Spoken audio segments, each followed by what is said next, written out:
Hey guys, I wanted to make this video and explain how cash flow works with a mortgage and without a mortgage and how you can see the different returns on your money. So for this example, I wanted to take and look at a hypothetical scenario of a duplex that is selling for $100,000. Now if you bought this property, and let's just assume you're going to pay cash in the first scenario, and each unit pays $500 per month in rent, then that means you have a rental income of $1,000 per month. That's your gross. You don't get to keep all of it, but that's what you're bringing in every month from your tenants. Right?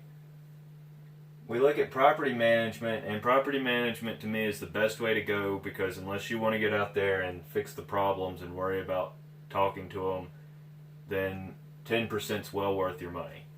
Right, so 10% is typically the rate, and we're going to look at it as this example because we're just going to keep things very simple.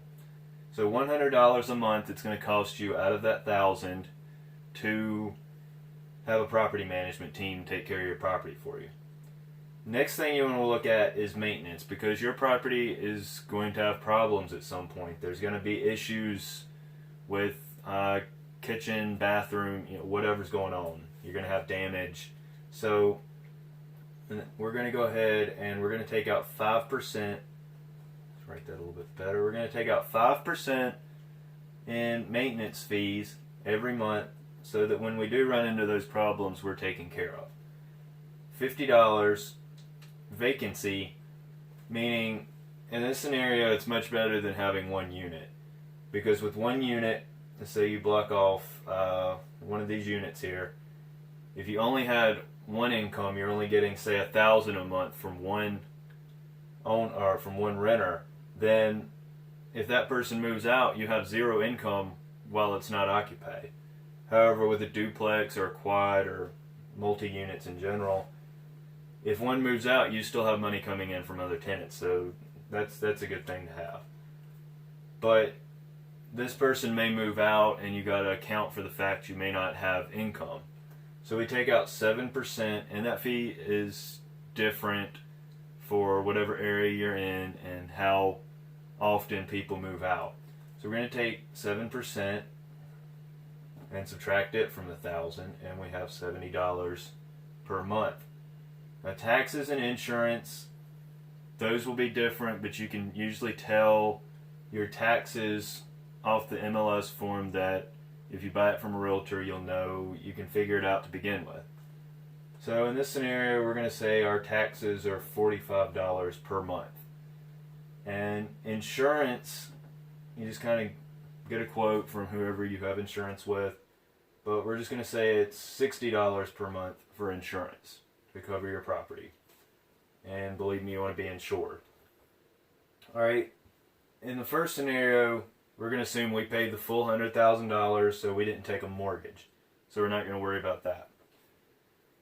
And then we just want to figure out, okay, what do we walk away with at the end of the month after paying our fees? So we take the rental income and subtract out all our fees, and we come to $675 per month positive cash flow.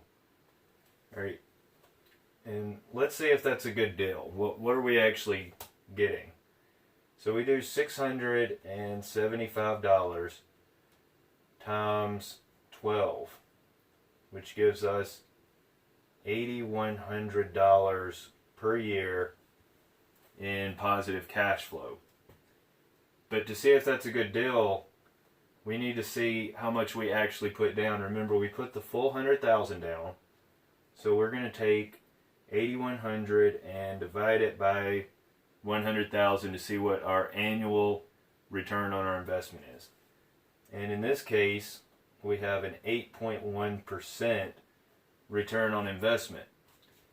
So keep that in mind, 8.1%. I mean, it's a whole lot better than what you can get out of the bank, and you're risking or putting your money into it, so you have essentially $100,000 at risk for your investment, and 8.1% is what you're pulling out. So not too bad. Now, if you take the scenario where you don't put the $100,000 down, let's say we put down 20%. We put down $20,000 instead of $100,000. And there's mortgage calculators to figure this out for you. But let's just keep it simple and say that our mortgage is going to be 400 and let's see, what did I say? 425. Keep my numbers right. $425 per month for a mortgage payment. Now what happens here is you do the same steps, but now you're taking the mortgage off. So you end up with $250 per month. Pretty easy for calculations. You can see there's a significant difference in how much you're bringing in every month. But let's run the numbers and see what we get. $250 times 12 months equals, make that better, $3,000. Right, so you're getting $3,000 annually versus $8,100. But what you have to remember is we're not going to be dividing by $100,000 this time. We're going to be dividing by our investment of $20,000. Right, so we have $20,000 at risk rather than $100,000. And in this scenario, we're getting a 15% return on our investment. So you're almost double your return on investment by doing the mortgage. And it generally works out to, if you do take the mortgage, you have less money at risk.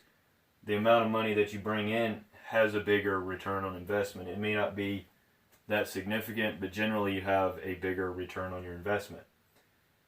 So one scenario to look at is if you had $100,000, if you put it down to buy this duplex, you get 8.1% return on the $100,000 you invested. You're getting $8,100 a year. And in that case, it'll pay itself off over 12 years or so. Okay, so you can do it that way. You can do one property at $20,000, bring in $3,000 a year, 15% on your $20,000. If you wanted to, if you had the $100,000 to begin with, instead of buying one property that's giving you 8.1%, you could buy 5 properties at $20,000 down, giving you 15% each, which means you're getting $15,000 per year on that $100,000 versus $8,100. And this sounds really good. You're getting $15,000 a year in positive cash flow. You got to remember, you're getting $5,000 a month, so you're getting $60,000 a year gross, but you're keeping $15,000 of it for yourself. And that sounds really cool, but what you got to process in your mind is that you have control over 5 properties. You have $20,000 down on each, which means you have your initial $100,000 invested, but now you're $400,000 in debt, which it's okay, and that's actually good because your tenants are paying your mortgage for you.